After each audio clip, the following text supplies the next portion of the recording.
Students, today we will start our next chapter, that is chapter number 12, algebraic expressions. In previous classes हमने क्या पढ़ा था? algebra. उसके अंदर हमने क्या क्या टर्म्स पढ़ी थी हमारी कि what are variables, what are constants. तो सबने पढ़ा था कि वेरिएबल्स क्या होते हैं हमारे जो वेरी करते हैं, ठीक है. तो वेरी, अब हम क्या कह सकते हैं इसको, देखो, variable can take the various values, its value is not fixed. Fix का मतलब ये है कि ये क्या होंगी, हमारी वैल्यूज़ क्या हैं कि इनको हम क्या कर सकते हैं, चेंज कर सकते हैं. These values can be change. और इसको हम कैसे रिप्रेजेंट करते हैं, A to Z अल्फ़ाबेट में. सिमिलरली हमने क्या पढ़ा था कि व्हाट आर कॉन्स्टेंट्स. तो कॉन्स्टेंट में आपने क्या देखा था कि कॉन्स्टेंट क्या होते हैं कि it has a fixed value.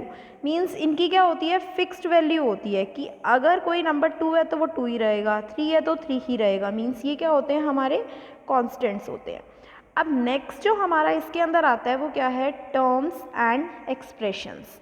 सबको पता है कि जो एक्सप्रेशन बनता है, हमने क्या किया था, पहले इक्वेशंस पढ़ी थी, इक्वेशंस विद वेरिएबल्स भी पढ़ी, इक्वेशंस विद नंबर्स ओनली भी पढ़ी, ठीक है. तो इसके अंदर क्या है, अब आएगा टर्म्स एंड एक्सप्रेशंस. क्या होता है, हमारी जो नंबर ऑफ टर्म्स होती हैं, ठीक है, कोई भी हमारे वेरिएबल्स से बनी या कांस्टेंट से बनी, वो क्या है, नंबर ऑफ टर्म्स है हमारी. अगर हम उसको क्या करते हैं, कंबाइन कर देते हैं, कोई भी ऑपरेशन लगा देते हैं उसके अंदर, तो वो क्या बन जाता है, एक एक्सप्रेशन बन जाता है, ठीक है. तो एक्सप्रेशन जो है वो क्या है, they are made up of terms, ठीक है. और टर्म्स को अगर हम ऐड करते हैं तो उससे क्या बनता है, मेरा एक्सप्रेशन बनता है. Clear. Now come to the next, algebraic factors. Algebraic factors क्या होते हैं, सिंपल फैक्टर्स तो हमने पढ़े हैं, जैसे 12 है, 12 के फैक्टर्स क्या हो जाएंगे हमारे, 1 2 3 4. अब एल्जेब्रिक फैक्टर्स क्या होंगे, ऐसे फैक्टर्स जिसके अंदर क्या आता है, हमारा वेरिएबल्स आते हैं.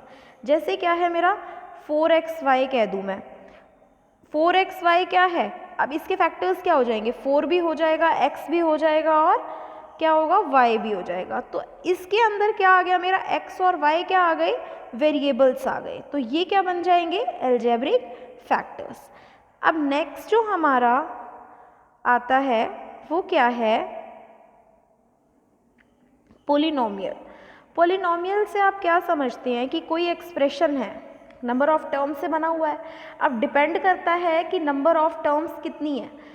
अगर नंबर ऑफ टर्म्स आपकी क्या है, एक या एक से ज़्यादा है, तो उसको जनरल नेम हमने क्या दिया, पॉलिनोमियल दे दिया.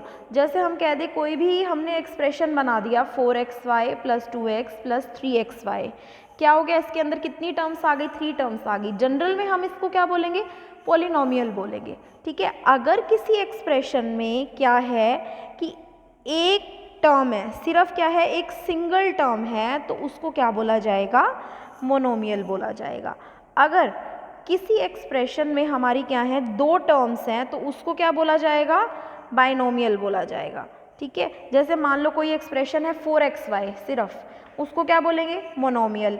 अब हम 4xy प्लस 2 कर दें तो उसके अंदर कितनी टर्म्स आ गई, 2 टर्म्स आ गई, एक 4xy आ गया और एक क्या आ गया, 2 आ गया. तो वो क्या हो गया, मेरा बाइनोमियल हो गया.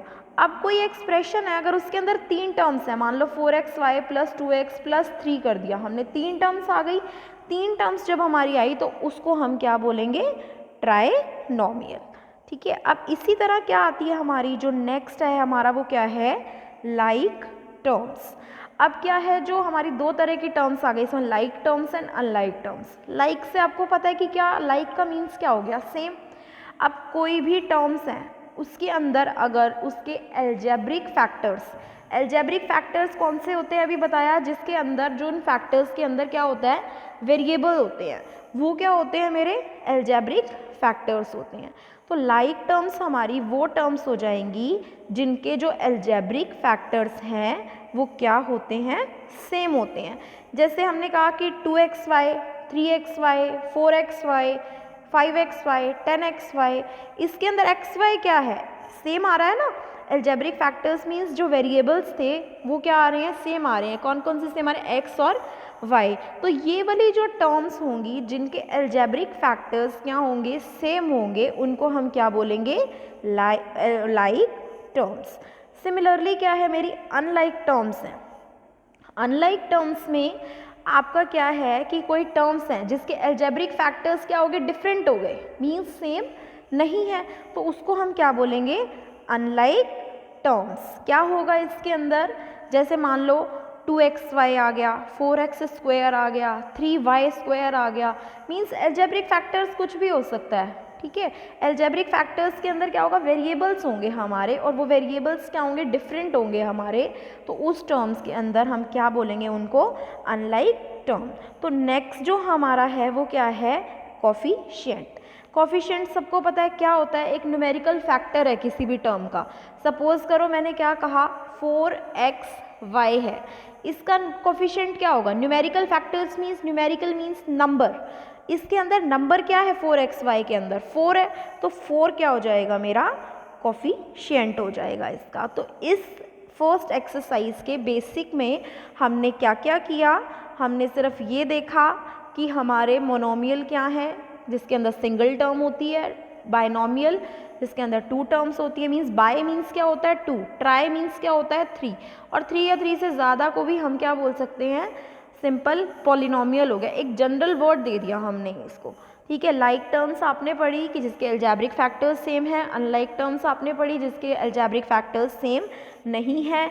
टर्म्स क्या होती हैं, हमारी एक्सप्रेशन से, जो हमारी एक्सप्रेशन से क्या बनती है, टर्म्स बनती है, और टर्म्स को हम अगर ऐड कर देते हैं तो हमारा क्या बनता है, एक एक्सप्रेशन बन जाता है।